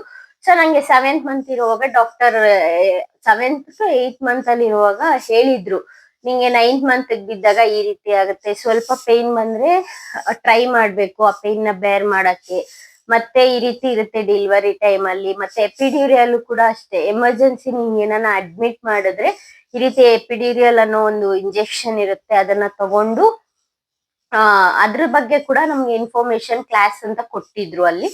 ಆ ಒಂದು ಫೆಸಿಲಿಟಿ ಕೂಡ ಇದೆ Cloud9 ಅಲ್ಲಿ. ಅಂದ್ರೆ ಮುಂಚೆನೆ ನಿಮ್ಗೆ ಅದ್ರ ಬಗ್ಗೆ ಹೇಳ್ತಾರೆ ಯಾವ ರೀತಿ ಇರುತ್ತೆ ಇಂಜೆಕ್ಷನ್, ಅದ್ ತಗೊಂಡ್ರೆ ಏನು, ನಿಮ್ ಬಾಡಿಗೆ ಏನ್ ಗ್ರೂಪ್, ನಿಮ್ದು ಶುಗರ್ ಇದೆ, ಪ್ರತಿ ಒಂದು ಚೆಕ್ಅಪ್ ಮಾಡಿ ನಿಮ್ಗೆ 8th ಮಂತ್ ಅಲ್ಲೇ ಎಲ್ಲ ಹೇಳ್ಬಿಡ್ತಾರ ಅಲ್ಲಿ. ಸೊ ನಾನು ಆ ಕ್ಲಾಸಸ್ ಅಟೆಂಡ್ ಮಾಡಿ, ಮತ್ತೆ ಆನ್ಲೈನ್ ಅಲ್ಲಿ ಕೂಡ ನಿಮ್ಗೆ ಎಕ್ಸರ್ಸೈಸ್, ನಾರ್ಮಲ್ ಡೆಲಿವರಿ ಎಕ್ಸರ್ಸೈಸ್ ಕೂಡ ಅಲ್ಲಿ ಆಪ್ಷನ್ ಇದೆ, ಅದು ಕೂಡ ನೀವು ತಗೋಬಹುದು. ಲೈಕ್ ಪ್ಯಾಕೇಜ್ ಅಂತ ತಗೊಂಡಾಗ ನಿಮ್ಗೆ ಅದು ಕೂಡ ಫೆಸಿಲಿಟಿ ಕೊಡ್ತಾರ ಅವರು. ನಾವು ಪ್ಯಾಕೇಜ್ ಅಂತ ಏನು ತಗೊಂಡಿರ್ಲಿಲ್ಲ. ಸೊ ನಾನು ಡೈರೆಕ್ಟ್ ಆಗಿ ಅದೇ ಎಕ್ಸರ್ಸೈಸ್ ಎಲ್ಲ ಮಾಡ್ಕೋತಾ ಇದ್ದೆ. ಅವರಲ್ಲಿ ಒಂದು ಆಪ್ ಅಲ್ಲಿ ಹಾಕಿರ್ತಾರೆ, ಆಪ್ ನ ನೀವು ಫಾಲೋ ಮಾಡಿದ್ರೆ ನಿಮ್ಗೆಲ್ಲ ಗೊತ್ತಾಗುತ್ತೆ Cloud9 ಆಪ್ ನ. ಮತ್ತೆ ಡಾಕ್ಟರ್ ಆ ತರ ಹೇಳಿದ್ರು, ನಿಮ್ಮ ಒಂದು ಡಿಸಿಷನ್ ಅಂತ. ನನ್ನ ಹಸ್ಬೆಂಡ್ ಕೂಡ ಎಲ್ಲ ಸೈನ್ ಹಾಕಿ ಓಕೆ 14th ನೈಟ್ 9 o'clock ಬಂದು ನಾವು ಅಡ್ಮಿಟ್ ಆಗ್ತೀವಿ ಅಂತ ಎಲ್ಲ ಹೇಳ್ಬಿಟ್ಟು ಆಚೆ ಬಂದು ಮಸಾಲೆ ದೋಸೆ ಎಲ್ಲ ಚೆನ್ನಾಗಿ ತಿನ್ಕೊಂಡು, ಇನ್ನೊಂದ್ ಏನಪ್ಪಾ ಅಂತ, ನಂದು ಮದರ್ ಟು ಬಿ ಫ್ಲಾಪ್ ಆಯ್ತು ಅಲ್ಲೂ ಕೂಡ. ನನ್ನ ಒಂದು ಕಸಿನ್, ಅಂದ್ರೆ ನನ್ನ ಸಿಸ್ಟರ್ ಇಲ್ಲ ಕಸಿನ್, ಎರಡು ಒಬ್ರೆ ಅವ್ರು ಅಂತ ಹೇಳಿದ್ರು. ಅವಳಿಗೆ ಮಾಮ್ ಟು ಬಿ ಮಾಡಿಸ್ಬೇಕು ಅಂದ್ಬಿಟ್ಟು ಕೇಕ್ ಎಲ್ಲ ಆರ್ಡರ್ ಮಾಡಿ ಎಲ್ಲ ಮಾಡಿದ್ಲು. ಅವಳು ಹೇಳಿದ್ಲು ವೆನ್ಸ್ಡೇ ಮಾಡೋಣ ಅಂತ ಹೇಳಿದ್ಲು. ಬಟ್ ನಾನ್ ಹೇಳ್ದೆ ಇಲ್ಲ, ಹೆಂಗು ಡಾಕ್ಟರ್ ನಾಳೆ ನೈಟ್ ಅಲ್ವಾ ಹೇಳಿರೋದು ನಮ್ಗೆ, ಮಾರ್ನಿಂಗ್ ಥರ್ಸ್ಡೇ ನನ್ಗೆ ಬಾಬಾ ಅಂದ್ರೆ ತುಂಬಾನೇ ಫೇವ್ರೇಟ್ ಅಲ್ವಾ. ಮಾರ್ನಿಂಗ್ ಫ್ರೆಶ್ ಅಪ್ ಎಲ್ಲ ಆಗಿ ಬಾಬಾ ಟೆಂಪಲ್ಗೆಲ್ಲ ಹೋಗಿ ಎಲ್ಲ ಮುಗಿಸ್ಕೊಂಡು ಆಫ್ಟರ್ನೂನ್ ಹೋಟೆಲ್ಗೆ ಹೋಗಿ, ಹೆಂಗು ಮತ್ತೆ ಪೋಸ್ಟ್ ಪ್ರೆಗ್ನೆನ್ಸಿ ಆದ್ರೆ ನಾವ್ ಏನು ತಿನ್ನಕ್ ಆಗಲ್ಲ, ಹೋಟೆಲ್ಗೆಲ್ಲ ಹೋಗಿ ತಿನ್ಬಿಟ್ಟು ಅಲ್ಲೇ ಮಾಮ್ ಟು ಬಿ ಎಲ್ಲ ಸೆಲೆಬ್ರೇಟ್ ಮಾಡ್ಕೊಂಡು ನೈಟ್ ಹೋಗಿ ಅಡ್ಮಿಟ್ ಆಗೋಣ ಅಂತ ನಾವು ಪ್ಲಾನ್ ಮಾಡಿ ಎಲ್ಲ ಒಂದು ಮಾಮ್ ಟು ಬಿ ಕೇಕ್ ಎಲ್ಲ ಹಂಗೆ ಫ್ರಿಜ್ ಅಲ್ಲಿ ಸ್ಟೋರ್ ಮಾಡಿದ್ವಿ. ಸೊ ನಿಮ್ಗೆ ನಾನು ಸೈಡ್ ಅಲ್ಲಿ ಹಾಕಿರ್ತೀನಿ ಆ ಒಂದು ಫೋಟೋಸ್ ಕೂಡ ಮಾಮ್ ಟು ಬಿದು. ಪಾಪ ಅವಳು ಎಲ್ಲ ಕೇಕ್ ಎಲ್ಲ ಆರ್ಡರ್ ಮಾಡಿ ಎಲ್ಲ ತರಿಸಿಟ್ಟಿದ್ಲು. ಬಟ್ ಅವತ್ತು ಹೋಗ್ತಾ ಕಾರಲ್ಲೇ ನನ್ಗೆ ಸ್ವಲ್ಪ ಬ್ಯಾಕ್ ಪೇನ್ ಬರ್ತಿತ್ತು. ನಾವು ಒಂದ್ ಮನೆ ರೀಚ್ ಆಗೋಷ್ಟೊತ್ತಿಗೆ ಸ್ವಲ್ಪ ಜಾಸ್ತಿನೇ ಆಯ್ತು. ಆದ್ರೂ ನಾನ್ ಮತ್ತೆ ಅಲ್ಲಿ ಊಟ ತಿಂದಿದ್ನಲ್ವಾ, ಮನೆಗೆ ಹೋಗಿ ನಾನು ಏನು ತಿಂದಿಲ್ಲ, ಜಸ್ಟ್ ಟಯರ್ಡ್ನೆಸ್ ಆಗ್ತಿತ್ತು ಅಂತ ಮಲಗ್ಬಿಟ್ಟೆ. ನನ್ಗೆ 1 o'clock 2 o'clock ಹಂಗೆ ಸ್ವಲ್ಪ ವಾಶ್ರೂಮ್ಗೆ ಹೋಗೋದು ಬರೋದು ಆ ರೀತಿ ಮಾಡ್ತಿದ್ದೆ. ನನ್ನ ಹಸ್ಬೆಂಡ್ ಕೂಡ ಅಲ್ಲೇ ಸ್ಟೇ ಮಾಡಿದ್ರೆ, ಹೆಂಗೂ ಪ್ರೀವಿಯಸ್ ಡೇ ಚೆಕಪ್ ಬಂದಿದ್ರಲ್ಲ, ಸೊ ಅಲ್ಲೇ ಇದ್ರು. ಅವ್ರು ಯಾಕೆ ಹಿಂಗ್ ಮಾಡ್ತಿದ್ಯಾ, ಏನಾಗ್ತಾ ಇದೆ ಹೇಳು, ಹೋಗೋಣ ಹಾಸ್ಪಿಟಲ್ಗೆ ಅಂತ ಎಲ್ಲ ಕೇಳಿದ್ರು. ನಾನಿಲ್ಲ ಬೇಡ, ಡಾಕ್ಟರ್ ಹೇಳಿದಾರೆ ಇದು ನಾರ್ಮಲ್ ಅಂತ, ಪರವಾಗಿಲ್ಲ ನೋಡೋಣ ಇದು ಅಂತ ಹೇಳಿದೆ. ಬಟ್ 4 o'clock 4:30 ಹಂಗೆ ನನ್ಗೆ ಪೇನ್ ತಡಿಯಕ್ಕೂ ಆಗ್ಲಿಲ್ಲ, ತುಂಬಾನೇ ಏನಂತಾರೆ ಬ್ಯಾಕ್ ಪೇನ್ ಬಂದ್ಬಿಟ್ಟು. ಮತ್ತೆ ಮಗುದು ಏನೋ ನನ್ಗೆ ಕಾಣಿಸ್ತಿರ್ಲಿಲ್ಲ, ಅಂದ್ರೆ 2 hours ಒನ್ಸ್ ಮಗು ಲಾಸ್ಟ್ ಮಂತ್ ಅಲ್ಲಿ ನಮ್ಗೆ 2 hours ಒನ್ಸ್ ಮಗು ಮೂಮೆಂಟ್ಸ್ ಗೊತ್ತಾಗ್ಲೇಬೇಕು. ಇಲ್ಲ ನೀವ್ ಯಾರೇ ಆಗಿರ್ಬೋದು, ಮೂಮೆಂಟ್ಸ್ ನಿಮ್ಗೆ ಕಮ್ಮಿ ಆಗ್ತಿದೆ ಅಂತಂದ್ರೆ ಚಾಕ್ಲೇಟ್ ತಿನ್ನೋದಾಗ್ಲಿ, ಐಸ್ ಕ್ರೀಮ್ ತಿನ್ನೋದಾಗ್ಲಿ ಇದು ಟ್ರೈ ಮಾಡಿ. ಅಕಸ್ಮಾತ್ ಆದ್ರೂ ಮಗು ಮೂವ್ಮೆಂಟ್ ಆಗಿಲ್ಲ ಅಂತಂದ್ರೆ ಇಮಿಡಿಯೇಟ್ ಹಾಸ್ಪಿಟಲ್ ಬರೋದು ಒಳ್ಳೇದು ಅಂತ ಹೇಳಿದ್ರು. ಅದ್ ನೀವು ಕೂಡ ಫಾಲೋ ಮಾಡಿ. ಯಾರೇ ಒಂದ್ ಪ್ರೆಗ್ನೆಂಟ್ ವುಮೆನ್ ನನ್ನ ಒಂದ್ ವಿಡಿಯೋ ನೋಡ್ತಿದ್ರೆ ಅವ್ರಿಗೂ ಕೂಡ ಇದು ಯೂಸ್ ಆಗತ್ತೆ. ಆಮೇಲೆ ನಾನು ಮನೆಯಲ್ಲೇ ಐಸ್ ಕ್ರೀಮ್ ಚಾಕ್ಲೇಟ್ ಎಲ್ಲ ಇತ್ತು, ತಿಂದೆ. ಏನ್ ಮಾಡಿದ್ರು ನನ್ಗೆ ಮೂಮೆಂಟ್ಸ್ ಆಗ್ಲಿಲ್ಲ. ಅರ್ಲಿ ಮಾರ್ನಿಂಗ್ 4:30 ಅಲ್ಲಿ ನನ್ನ ಹಸ್ಬೆಂಡ್ ಬಂದು ಮತ್ತೆ ನಾವು ಚಾನ್ಸ್ ಅಂದ್ರೆ ವೆಯ್ಟ್ ಮಾಡೋದ್ ಬೇಡ, ಇನ್ನು ಜಸ್ಟ್ ಹೋಗೋಣ, ಹೋಗ್ಬಿಟ್ಟು ಕೇಳ್ಕೊಂಡ್ ಬರೋಣ ಏನು ಅಂತ. ನಾನ್ ಹೇಳ್ತಿದ್ದೆ, ಹೆಂಗೂ ನೈಟ್ ಬರಕ್ ಹೇಳಿದಾರಲ್ಲ ಅಡ್ಮಿಟ್ ಆಗಕ್ಕೆ, ಸುಮ್ನೆ ಮತ್ತೆ ಅಷ್ಟು ದೂರ ಹೋಗಿ ಮತ್ತೆ ಬರೋದ್ ಯಾಕೆ. ಒನ್ ಟೈಮ್ ಈ ತರ ಬ್ಯಾಕ್ ಪೇನ್ ಬರ್ತಿತ್ತು ನನ್ಗೆ, ಅಂದ್ರೆ ಅಷ್ಟು ಬಂದಿರ್ಲಿಲ್ಲ, ಜಸ್ಟ್ ಸುಮ್ನೆ ಪೇನ್ ಬರ್ತಿತ್ತು, ಮತ್ತೆ ನಾರ್ಮಲ್ ಆಗ್ತಿತ್ತು ಒಂದ್ 4-5 ಅವರ್ಸ್ ಆದ್ಮೇಲೆ. ನೋಡೋಣ ಅಂದೆ, ಬಟ್ ಅವರು ಚಾನ್ಸ್ ತಗೊಳಕ್ಕೆ ಒಪ್ಲಿಲ್ಲ. ಏನಾಗಲ್ಲ ಬಾ, ಹೋಗ್ಬಿಟ್ಟು ಬಂದ್ಬಿಡೋಣ, ಒಂದ್ಸಲ ತೋರ್ಸ್ಕೊಂಡ್ ಬರೋಣ ಅನ್ಬಿಟ್ಟು ಮಾರ್ನಿಂಗ್ 5:30 ಅಲ್ಲಿ ನಾವು ಮನೆಯಿಂದ ಹೊರಟ್ವಿ. ಎಲ್ಲಾರಂಗೆ ನನ್ಗೂ ಆಸೆ ಇತ್ತು, ಲೈಕ್ ಹೋಗೋದನ್ನ ಕ್ಯಾಪ್ಚರ್ ಮಾಡ್ಕೋಬೇಕು ಅದೆಲ್ಲ. ಬಟ್ ನಾವು ಎಮರ್ಜೆನ್ಸಿ ಅಂದ್ರೆ ಆ ಒಂದ್ ಪೇನ್ ಅಲ್ಲಿ ನಮ್ಗೆ ಅದೆಲ್ಲ ನೆನ್ಪು ಕೂಡ ಆಗ್ಲಿಲ್ಲ. ಜಸ್ಟ್ ನಾವು ಮೂವ್ ಆನ್ ಮಾಡಿದ್ವಿ. ಅರ್ಲಿ ಮಾರ್ನಿಂಗ್ 6 o'clock ಆಗಿತ್ತು ನಾವು ಮನೆ ಬಿಡೋಷ್ಟೊತ್ತಿಗೆ. ಅಲ್ಲಿ reach ಆಗೋಷ್ಟೊತ್ತಿಗೆ traffic ಇರ್ಲಿಲ್ವಲ್ಲ, so 120 to 30 minutes. 6:30 ನಾವು ಹೋದ್ವಿ ಆ ಹಾಸ್ಪಿಟಲ್ಗೆ. ಅಲ್ಲಿ ಬಂದು ಇಮಿಡಿಯೇಟ್ ಆಗಿ ಅಡ್ಮಿಟ್ ಅಂದ್ರೆ ಚೆಕಪ್ಗೆ ಅಂತ ಇರ್ತಾರಲ್ವಾ ಡಾಕ್ಟರ್ಸ್, ಅವ್ರು ನೋಡಿದ್ರು. ನೋಡ್ಬಿಟ್ಟು ಇಲ್ಲ ನಿಮ್ಗೆ ನಾರ್ಮಲ್ ಆಗಿ ಪೇನ್ ಬಂದಿದೆ, 1 centimeter ಓಪನ್ ಆಗಿದೆ, ನಿಮ್ನ ಇಮಿಡಿಯೇಟ್ ಆಗಿ ಅಡ್ಮಿಟ್ ಮಾಡ್ಕೋಬೇಕು ಅಂತ ಹೇಳಿದ್ರು. ನಾವು ಓಕೆ ಅನ್ಬಿಟ್ಟು ಹಂಗೆ ಅಡ್ಮಿಟ್ ಮಾಡ್ಕೊಂಡ್ವಿ. ಎಲ್ಲ ಪ್ರೊಸೀಜರ್ಸ್ ಏನಿರುತ್ತೆ ಅದಕ್ಕೆಲ್ಲ ಫಾರ್ಮ್ಸ್ಗೆಲ್ಲ ಸೈನ್ ಹಾಕಿ ಎಲ್ಲ ನನ್ನ ಹಸ್ಬೆಂಡ್ ಕೂಡ ಮಾಡಿದ್ರು. ನಾನು ನನ್ನ ಹಸ್ಬೆಂಡ್ ಮತ್ತೆ ಕಸಿನ್ ಎಲ್ಲಾರು ಒಟ್ಟಿಗೆ ಹೋಗಿದ್ವಿ, 3. ಅಲ್ಲೆಲ್ಲ ಎಲ್ಲ ಮಾಡಿ ಮತ್ತೆ ಹಂಗೆ ಮನೆಗ್ ಕಾಲ್ ಮಾಡಿದ್, ಈ ತರ ಅಡ್ಮಿಟ್ ಮಾಡಿದೆ ಅನ್ಬಿಟ್ಟು. ಎಲ್ಲಾರು ಹಂಗೆ ಬಂದ್ರು. 1 to 3 hours ಅಲ್ಲಿ ನನ್ ಜೊತೆ ಎಲ್ಲ ನಮ್ಮ ಅತ್ತೆ ಆಗಿರ್ಬೋದು, ನಮ್ಮ ಅತ್ತೆ, ಕಸಿನ್ಸ್, ನನ್ನ ಹಸ್ಬೆಂಡ್ ಎಲ್ಲಾರು ಇದ್ರು. ಅಷ್ಟೊಂದು ಹ್ಯಾಪಿ ಆಗುತ್ತೆ ಜೊತೆಲಿ ಆ ಟೈಮಲ್ಲಿ ಎಲ್ಲಾರು ಇದ್ರೆ ಅಂತ ಹೇಳ್ಬೋದು. ಆಮೇಲೆ ಮತ್ತೆ ಬಂದು ಅಡ್ಮಿಟ್ ಮಾಡ್ಕೊಂಡು ನನ್ಗೆ ಆಲ್ಮೋಸ್ಟ್ 7 o'clock ಅಷ್ಟೊತ್ತಿಗೆ ಅಡ್ಮಿಟ್ ಮಾಡಿ, ಅಂದ್ರೆ ವಾರ್ಡ್ಗೆ ಹಾಕಿದ್ರು. ಅಂದ್ರೆ ನಿಮ್ಗೆ ಇನ್ನೂ ಪೇನ್ ಬರ್ಬೇಕು, ಅದ್ ಬಂದು 9 centimeters ಏನೋ ಓಪನ್ ಆಗ್ಬೇಕು ಫಾರ್ ನಾರ್ಮಲ್ ಡೆಲಿವರಿ ಅನ್ನೋದು ಒಂದಿದೆಯಂತೆ. ನನ್ಗೆ ಜಸ್ಟ್ 1 centimeter ಮಾತ್ರ ಓಪನ್ ಆಗಿತ್ತು. ಅದಿನ್ನು 8 centimeter ಓಪನ್ ಆಗೋವರೆಗೂ ಅದು ಏನೇ ಪೇನ್ ಬಂದ್ರು ಅದನ್ನ ನೀವು ಬೇರ್ ಮಾಡ್ಲೇಬೇಕು. ಜಸ್ಟ್ ನಾವು ಬಂದು ಡಾಕ್ಟರ್ಸ್ ಅಲ್ಲಿ ಎಲ್ಲ ಹೆಲ್ಪ್ ಇರ್ತಾರೆ. ನಮ್ಮವರು ಅಂತ ಎಷ್ಟೇ ಇದ್ರು ಅಲ್ಲಿ ಆ ಒಂದು ಹಾಸ್ಪಿಟಲ್ ಅಲ್ಲಿ ತುಂಬಾ ಫೆಸಿಲಿಟೀಸ್ ಇರುತ್ತೆ. ನರ್ಸ್ ಆಗಿರ್ಬೋದು, ಅಲ್ಲಿನ ಫ್ಯಾಕಲ್ ಅವರೇ ನಮ್ಮನ್ನ ನೋಡ್ಕೋತಾರೆ, ತುಂಬಾ ಚೆನ್ನಾಗಿ ಕೇರ್ ಮಾಡ್ತಾರೆ ಅಂತಾನೆ ಹೇಳ್ಬೋದು. ಹಂಗೆ 7 o'clock ಅಷ್ಟೊತ್ತಿಗೆ ಏನು ಕೊಡಲ್ಲ, ಅದು ಅಡ್ಮಿಟ್ ಆದ್ಮೇಲೆ ಮುಗೀತು. ಡೆಲಿವರಿ ಆಗೋವರೆಗೂ 1 drop ನೀರ್ ಕೂಡ ಕೊಡಲ್ಲ ಅಂತ ಅವ್ರು ಹೇಳ್ಬಿಡ್ತಾರೆ ಫಸ್ಟೇ.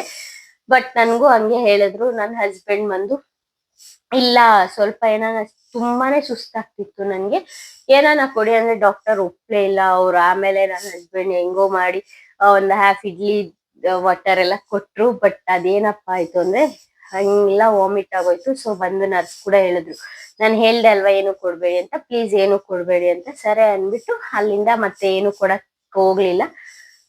ವಾಮಿಟ್ಸ್ ಆಗಿರ್ಬೋದು ಮತ್ತೆ ಪೇನ್ಸ್ ಆಗಿರ್ಬೋದು ಹವರ್ ತುಂಬಾ ಜಾಸ್ತಿನೇ ಆಗ್ತಿತ್ತು ಅಂತಾನೆ ಹೇಳ್ಬೋದು. ಬೈ 7 to 10:30 ಪೇನ್ಸ್ ಇತ್ತು, ಬಟ್ ತುಂಬಾ ಇರ್ಲಿಲ್ಲ. ಒಂದ್ ಲೇಬರ್ ಪೇನ್ ಬಂದು ಸ್ಟಾರ್ಟ್ ಆಗಿತ್ತು ನನ್ಗೆ. 7 o'clock ಲೇಬರ್ ಪೇನ್ ಸ್ಟಾರ್ಟ್ ಆಗಿದ್ದು. ಒಂದ್ 4 hours ಸ್ವಲ್ಪ ಮ್ಯಾಕ್ಸಿಮಮ್ ಅಲ್ಲಿ ಇತ್ತು. ಬಟ್ 11 o'clockಗೆ ತುಂಬಾನೇ ಹೈಗೊಟ್ಟೋಯ್ತದು. ನನ್ ಕೈಲಿ ತಡಿಯಕ್ಕೆ ಆಗ್ತಿರ್ಲಿಲ್ಲ. ತುಂಬಾ ಬೈತಾ ಇದ್ದೀನಿ, ನಾನು ಎಲ್ಲಾರ್ನು ಬೈತಾ ಇದ್ದೀನಿ. ಅಲ್ಲಿ ಆ ಕಡೆ ಇರೋರ್ಗೆ ಈ ಕಡೆ ಇರೋರ್ಗೆ ಎಲ್ಲ ಬೈತಾನೆ ಇದೀನಿ, ನನ್ಗೇನು ಬೇಡ, ನನ್ನ ಬಿಟ್ಬಿಡಿ ಅಂತ. ಬಟ್ ಪೇನ್, ಒಂದು ನಾರ್ಮಲ್ ಡೆಲಿವರಿ ಪೇನ್ ಇರುತ್ತಲ್ಲ, ಅದನ್ನ ಗಾಡ್ ಅಂತ ಅನ್ಸುತ್ತೆ. ಬೇರ್ ಮಾಡಿ ಕೊನೆಗೆ ನನ್ನ ಹಸ್ಬೆಂಡ್ ನಾನು ಬೈತಾ ಇದ್ದೀನಿ. ಅಲ್ಲಿ ಬರ್ತಾರಲ್ವಾ ಚೆಕ್ ಮಾಡಕ್ಕೆ ಡಾಕ್ಟರ್, ಅವ್ರಿಗೂ ಕೂಡ ಬೈತಾ ಇದ್ದೀನಿ, ನಾನು ನಾರ್ಮಲ್ ಡೆಲಿವರಿ ಬೇಡ, ನಾನು ಸಿಸೇರಿಯನ್ ಮಾಡಿಸ್ಕೊಬಿಡ್ತೀನಿ, ಬಿಟ್ಬಿಡಿ ಅಂತ. ಅವ್ರಿಲ್ಲ, ಟ್ರೈ ಮಾಡಿ, ಇಷ್ಟು ಕಡಿಮೆ ಅಂದ್ರೆ ತುಂಬಾ ಲೇಬರ್ ಪೇನ್ ಬೇರ್ ಮಾಡಿರೋರು ತುಂಬಾ ಜನ ಇದ್ದಾರೆ ಅಂತ ಹೇಳ್ಬೋದು. ಗಾಡ್ ಗ್ರೇಸ್ ಒಂದು 7 hours ಅಷ್ಟೇ. ಅಷ್ಟೇ ಅನ್ನೋದು ಕಡಿಮೆನೆ, ಅಂದ್ರೆ ಆ ಒನ್ ಡೇ ಅಲ್ಲಿ ಪೇನ್ ಬೇರ್ ಮಾಡಿರೋದು. ಬಟ್ ತುಂಬಾ ಹವರ್ಸ್ ಕೂಡ ಬೇರ್ ಮಾಡಿರೋರು ಇದ್ದಾರೆ. ನಾನ್ 7 hours ಲೇಬರ್ ಪೇನ್ ಬೇರ್ ಮಾಡಿದೆ. ಆಮೇಲೆ ಲಾಸ್ಟ್ 3 o'clock ಅಲ್ಲಿ ಇಲ್ಲ ಆಗದೇ ಇಲ್ಲ ಅಂತ ನನ್ನ ಹಸ್ಬೆಂಡ್ಗೆ ಹೇಳಿದೆ. ಅವರು ಸುಮ್ನೆ ನನ್ನ ಹತ್ರ ಇಲ್ಲ ಸಿಸರಿನ್ಗೆ ನಾನು ಸೈನ್ ಹಾಕೊಟ್ಟಿದ್ದೀನಿ, ನಿನ್ನ ಇವಾಗ ಕರ್ಕೊಂಡು ಹೋಗ್ತಾರೆ, ಸಿಸರಿನ್ ಮಾಡ್ತಾರೆ, ಹಂಗೆ ಹಿಂಗೆ ಅಂತೆಲ್ಲ ಹೇಳ್ತಿದ್ರು. ನಾನು ಓಕೆ ಓಕೆ ಮಾಡ್ತಾರೆ ಕರ್ಕೊಂಡು ಹೋಗ್ತಾರೆ ಅಂತ ಅನ್ಕೊಂಡು ಇದೀನಿ. 4 o'clock ಆಯ್ತು, ಕರ್ಕೊಂಡು ಹೋಗ್ಲಿಲ್ಲ. ಇನ್ನ ಯಾವಾಗ ಕರ್ಕೊಂಡು ಹೋಗೋದು ನೀವು ಅಂತೆಲ್ಲ ಕೇಳ್ತಿದ್ದೆ. ನನ್ಗೆ 4:30 ಹಂಗೆ ತುಂಬಾನೇ, ಅಂದ್ರೆ 4:15 ಅನ್ಸುತ್ತೆ. ಅವಾಗ ಡಾಕ್ಟರ್ಗೆ ಫೋನ್ ಮಾಡಿ, ಇಲ್ಲ ಅವರು ಪೇನ್ ತಡೀತಿಲ್ಲ, ನೀವು ಬರ್ಲೇಬೇಕು ಸರ್ಜರಿ ಮಾಡಕ್ಕೆ ಅಂತ ನನ್ನ ಒಂದು ಕನ್ಸಲ್ಟೇಷನ್ ಡಾಕ್ಟರ್ ಯಾರಿರ್ತಾರೆ ಅವ್ರನ್ನ ಫೋನ್ ಮಾಡಿ ಕರೆದ್ರು. ಅವರು ಬರ್ತಾ ಇದ್ದೀನಿ ಅಂತ ಹೇಳಿದ್ರು. ಅಷ್ಟರಲ್ಲಿ ನನ್ಗೆ ಏನಾಯ್ತು ಅಂತಂದ್ರೆ ಒಂಥರ ವಾಶ್ರೂಮ್ಗೆ ಹೋಗ್ಬೇಕಾದ್ರೆ ನಂಬರ್ 2 ಹೋಗ್ಬೇಕು ಅನ್ನೋ ಒಂದು ಫೀಲ್ ಜಾಸ್ತಿ ಆಯ್ತು. ನಾನು ಅಲ್ಲಿರೋರ್ಗೆ ಹೇಳಿದೀನಿ. ಅವ್ರು ಬಂದು ಹೇಳ್ತಿದ್ದಾರೆ, ಇಲ್ಲ ನೀವ್ ಮಾಡ್ಬೇಡಿ ಆತರ, ಇದು ಪ್ರೆಷರ್ ಕೊಡ್ಬೇಡಿ, ಸ್ಟಾಪ್ ಮಾಡಿ ಅಂತ ಹೇಳ್ತಿದ್ರು. ನನಗ್ ಗೊತ್ತಿಲ್ಲ ನನ್ಗೆ ಯಾವ ರೀತಿ ಇದ್ ಮಾಡ್ಬೇಕು ಅಂತ. ಆಮೇಲೆ ಇಮಿಡಿಯೇಟ್ ಆಗಿ ಬೆಡ್ ಚೇಂಜ್ ಮಾಡಿ ನನ್ನ ಆಪರೇಷನ್ಗೆ ಅಂತ 4:30 ಹಂಗ್ ಕರ್ಕೊಂಡು ಹೋದ್ರು. ನಾನ್ ಅನ್ಕೊಂಡಿದೀನಿ ಸಿಸೇರಿಯನ್ ಕರ್ಕೊಂಡು ಹೋಗ್ತಿದಾರೆ ಇವರು ಅನ್ಬಿಟ್ಟೆ ಅನ್ಕೊಂಡಿದ್ದೆ. ಮತ್ತೆ ನೋಡಿದ್ರೆ ಲೈಕ್ ಆಪರೇಷನ್ ಥಿಯೇಟರ್ ಒಳಗಡೆ ಕರ್ಕೊಂಡೋದ್ರು. ಮತ್ತೆ Cloud9 ಅಲ್ಲಿ ಇನ್ನೊಂದು ಫೆಸಿಲಿಟಿ ಏನಪ್ಪಾ ಅಂತಂದ್ರೆ ನಿಮ್ಗೆ ಹಸ್ಬೆಂಡ್ಸ್ ನ ಬಿಡ್ತಾರೆ. ನಾನ ಒಂದು ಹಾಸ್ಪಿಟಲ್ ನ ಸೆಲೆಕ್ಟ್ ಮಾಡಕ್ ಮೇನ್ ರೀಸನ್ ಬಂದುನೆ ಅದು ಅಂತ ಹೇಳ್ಬೋದು. ಫಸ್ಟೇ ಹೇಳಿದ್ರು ಲೈಕ್ ಇಲ್ಲಿ ನಾವು ಆಪ್ಷನ್ ಕೊಟ್ಟಿದೀವಿ ಅಂತ, ಹಸ್ಬೆಂಡ್ ನ ಬಿಡ್ತಾರೆ. ನನ್ನ ಹಸ್ಬೆಂಡ್ ತಲೆ ಎಲ್ಲ ಇದ್ ಮಾಡ್ತಿದ್ದಾರೆ, ಅಲ್ಲಿ ಪೇನ್ ಡಾಕ್ಟರ್ ಬಂದಿದ್ದಾರೆ.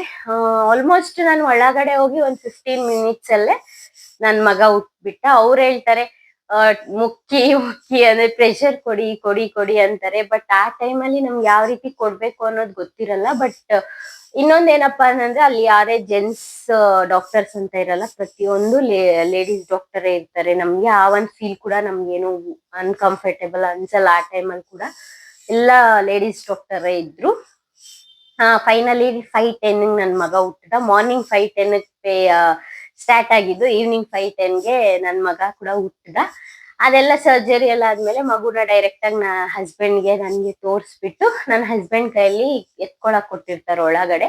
ಹಂಗೆ ಆಮೇಲೆ ಒಂದ್ ಟೈಮ್ ಅವ್ರು ಎತ್ಕೊಂಡ್ ಕೊಟ್ಮೇಲೆ ಮತ್ತೆ ಅವ್ರು ಇಸ್ಕೊಂಡು ಮಗುನೆಲ್ಲ ಕ್ಲೀನ್ ಮಾಡಿ ಎಲ್ಲ ಮಾಡಿ ಮತ್ತೆ ಆಚೆ ಯಾರಿರ್ತಾರೆ ಅವ್ರಿಗೆ 5:10 ಹುಟ್ಟಿದ್ದು. ನನ್ಗೆ 5:30-35ಗೆಲ್ಲ ಏನ್ ಬೇಕು ನಿಮ್ಗೆ, ಕಾಫಿ ಬೇಕಾ ಮಿಲ್ಕ್ ಬೇಕಾ ಅಂತ ಕೂಡ ಕೇಳಿ ಅವ್ರು ಕೊಡ್ತಾರೆ. ನಾರ್ಮಲ್ ಡೆಲಿವರಿ ಎಲ್ಲ 20 to 25 minutesಗೆ ನಮ್ಗೆ ಪೇನ್ ಎಲ್ಲ ಅಷ್ಟೊಂದು ಅನ್ಸಲ್ಲ.